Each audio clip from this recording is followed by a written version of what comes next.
आणि कोबी एकदम कमी खर्चाचं पीक आहे. कमीत कमी ह्याला 10 ते 10 पासून रेट असतो 1 किलोला. आता मी ऊसामध्ये एक कोबीचं अंतर्गत पीक घेतलेलं आहे. एक कोबी 2 किलोपर्यंत माझा आरामशीर होऊ शकतो. आता सध्या किलो 1.5 किलोचं तर कोबी आहे. माझे नाव ज्ञानेश्वर आत्माराम हिप्परकर. कोरले ते माझी शेती आहे.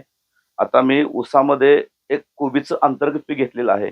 कारण सर्वसामान्य शेतकरी काय करतात, फक्त एकच पीक घेतात. हे माझं दुसरं हे कोबीचं पीक घ्यायचं एकच कारण आहे. ह्याच्यातून जे ऊसाला वर्षभर जे लागणारा खर्च आहे, ते ह्या 10 गुंठ्या कोबीतून मला ऊसाला वर्षभर त्याला लागणारा खर्च पूर्ण कोबी आम्हाला पीक देणार आहे. आणि कोबी एकदम कमी खर्चाचं पीक आहे. कमीत कमी ह्याला 10 ते 10 पासून रेट असतो 1 किलोला. मला 10 गुंठ्यासाठी ₹5,000 लागलेत. तर एक एक कोबी 1.5 ते 2 किलोचा कोबी आरामशीर होऊ शकतोय. तर ह्या कोबीत मला खर्च पण जास्त येत नाहीये. कारण ₹5,000 मला फवारणीसाठी फक्त ₹3,000 खर्च लागणार आहेत आणि ₹3,000 खताचे आणि रोपाचे 5,000 असं मला टोटली ₹12,000 खर्च येतोय. तर ह्याच्यातून मला एक कोबी 2 किलोपर्यंत माझा आरामशीर होऊ शकतो. आता सध्या किलो 1.5 किलोचा तर कोबी आहे. तर ह्याच्यातून मला जवळ 60,000चं उत्पन्न अपेक्षा आहे फक्त 10 गुंठ्यामधून.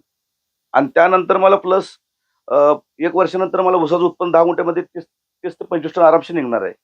असं मला 10 गुंठ्यामध्ये वर्षाला 1.5 लाखाचं उत्पादन आरामशीर निघतंय. म्हणजे मी जी शेती करतोय 10 गुंठ्यावरती का करतोय, की थोडा माल असल्यामुळे मी बाजारपेठेमध्ये घेऊन विकू शकतोय. याला म्हणजे प्रत्येक बाजारपेठेमध्ये गावामध्ये हे माल नेऊन मी विकून त्याला त्याच्यातून मला 4 पैसे चांगले भेटतात.